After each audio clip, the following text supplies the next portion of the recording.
que terminou ali não foi o planeta, mas a velha forma de perceber a realidade. Na verdade, os maias, eles sabiam que naquele ponto o relógio cósmico ele giraria de novo e a humanidade ela teria a chance de despertar. Porque desde então, o tempo começou, desde aquela época de 2012, começou a se comprimir.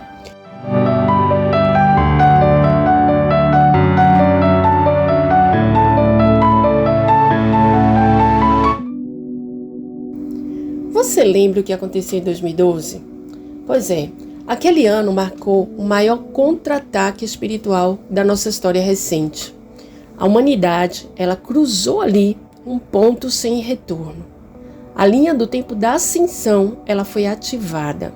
Os maias nunca previram o fim do mundo, como se falava, para 2012.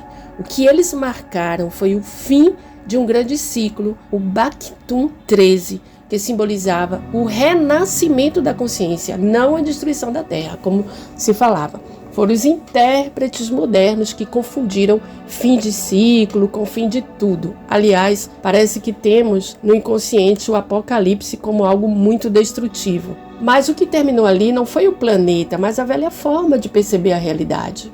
Na verdade, os maias, eles sabiam que naquele ponto o relógio cósmico ele giraria de novo e a humanidade ela teria a chance de despertar.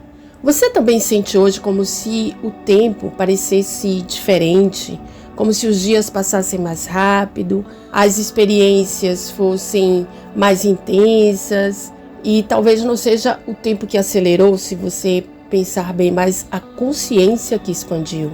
Porque desde então, o tempo começou, desde aquela época de 2012, começou a se comprimir.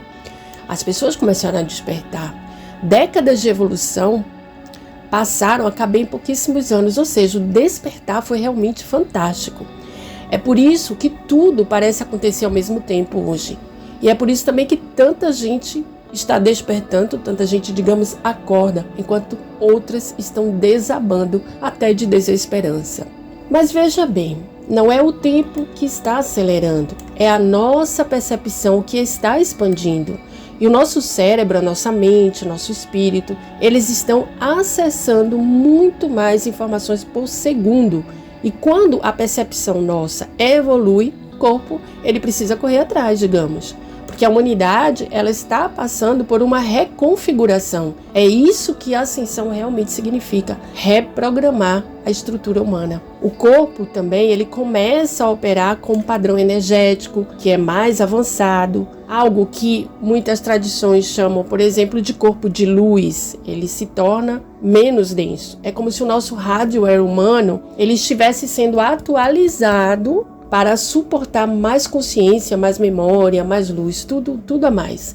A mente, então, ela acessa primeiro, preste atenção. O corpo, ela acompanha depois, e é assim que o processo acontece. Primeiro a consciência se expande, o corpo se adapta e a biologia muda. Então esse processo não é novo, ele já foi tentado antes. Na queda de Atlântida, por exemplo, nas civilizações maias, que ali naquele período dos maias, muitos seres realmente evoluíram e alcançaram aí outra dimensão, que seria a quinta dimensão. Já outros não conseguiram ascensionar. Então isso já aconteceu em outras civilizações e também povos antigos que já foram inclusive apagados da memória para nós aqui no planeta. Eu quero dizer que não existem traços dessas civilizações que já evoluíram, estão hoje em sexta densidade e nós não temos nem ideia de quem realmente são. Mas sempre algo se levantou para impedir nesses momentos tão delicados, digamos, da ascensão dos humanos aqui no planeta. Então, em 2012,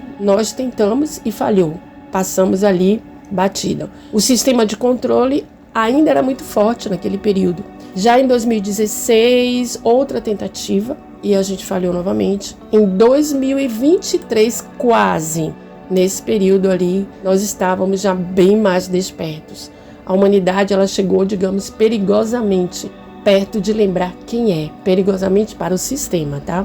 E agora, nós estamos vivendo o último ciclo dessa janela de ascensão, que vai de 2012 até 2045. É o que as antigas escrituras chamaram de Apocalipse. Mas Apocalipse, prestem atenção, não é o fim do mundo. Apocalipse significa revelação. É o véu caindo, é a verdade vindo à tona.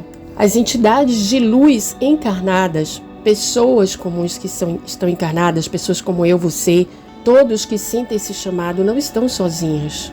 Elas trabalham junto com seres de dimensões mais elevadas que supervisionam essa transição da humanidade para uma nova frequência. E elevar a frequência significa desativar os sistemas que mantêm a consciência humana limitada. Nos últimos anos, inclusive, a transmissão externa da chamada matriz artificial, que eu já falei para vocês que ela é artificial, então ela é inorgânica, é o que a gente chama de matrix. Essa transmissão externa ela foi interrompida. O controle que vinha de fora do planeta deixou de atuar como antes na nossa mente, de influenciar a humanidade. Mas o sistema de controle não desistiu. Ele somente mudou de forma. Eu vou explicar isso para vocês.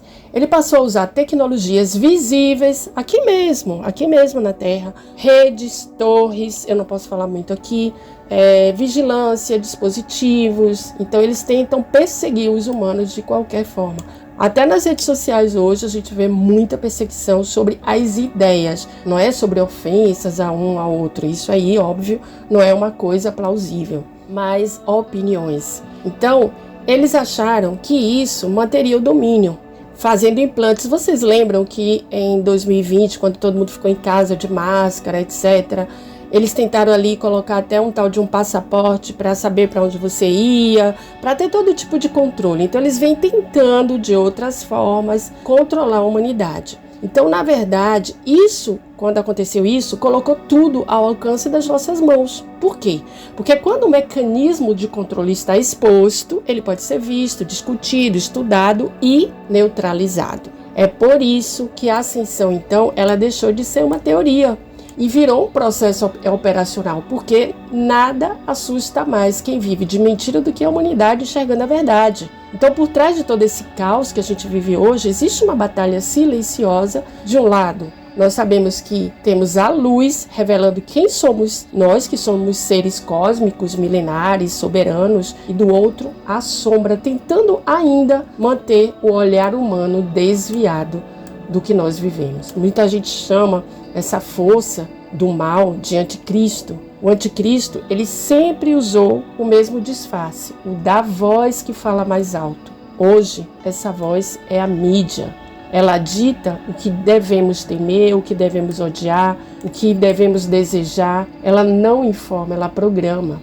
A mídia é o anticristo quando ela transforma o medo em espetáculo, o sofrimento em conteúdo. Porque o medo é a linguagem que mantém o humano pequeno, limitado. E nada alimenta mais a sombra do que uma mente hipnotizada pela tela. Então eu te pergunto, você vai continuar acreditando no que o medo repete ou vai começar a ouvir o que o seu coração já sabe? Mas a divulgação da verdade já começou. Está nos documentos oficiais, nos militares que finalmente começam a falar, por exemplo, dos programas espaciais secretos, nas tecnologias que começam a surgir em um ponto do planeta, em um país, em outro, nas novas pesquisas tecnológicas, nos vídeos de objetos que desafiam a física, que parecem OVNIs ou discos voadores ou naves espaciais, como vocês quiserem denominar, e até nas confissões dos próprios governos, que inclusive dizem que muitas coisas nem eles mesmos sabem explicar. A verdade está vazando pelas brechas do sistema. E quando isso acontece, o medo reage, tenta desacreditar, desqualificar, esconder, mas chega uma hora em que negar é inútil, porque as evidências estão por toda parte. E o sistema sabe disso. Quando a humanidade desperta, ela deixa de ser controlável. O sistema tenta esconder, mas já não consegue. Porque quando a luz se acende, a sombra não tem mais onde se esconder. Por isso, esse é o momento de lembrar quem você é, de agir com coragem, discernimento, com amor, com certeza, de viver plenamente, sabendo que cada alma desperta fortalece a luz que transforma tudo. Porque quando você se cura, o mundo sente. Quando você desperta, você abre caminho para muitos outros. Nós estamos aqui para isso. para ancorar a luz na Terra, para quebrar ciclos antigos de prisão emocional e espiritual, para dissolver a escuridão, mas não com guerra, mas com presença, porque onde há luz, a sombra não sobrevive. Somos antenas, somos como antenas vivas, irradiando continuamente o que nós recebemos também do alto. E quando uma alma lembra sua origem divina, ela se torna farol. E faróis não salvam só a si mesmos. Como é que um farol funciona? Ele funciona como um guia. Então nós vamos guiar quem está à deriva. Por isso, a sua vibração importa, a sua consciência importa, o seu despertar muda tudo. Nós somos a nova vibração da Terra. Nós somos o que veio para curar. Nós somos a mudança que tantas eras esperaram. E agora, finalmente, chegou a hora de cumprir o propósito pelo qual estamos aqui. A ascensão é inevitável e você faz parte dela. Então eu concluo o vídeo de hoje, espero que você tenha gostado, não esqueça de curtir, de compartilhar. E se você está aqui pela primeira vez e gostou, está convidado a seguir o nosso canal. Muita paz, muita luz e amor na sua vida. Até a próxima!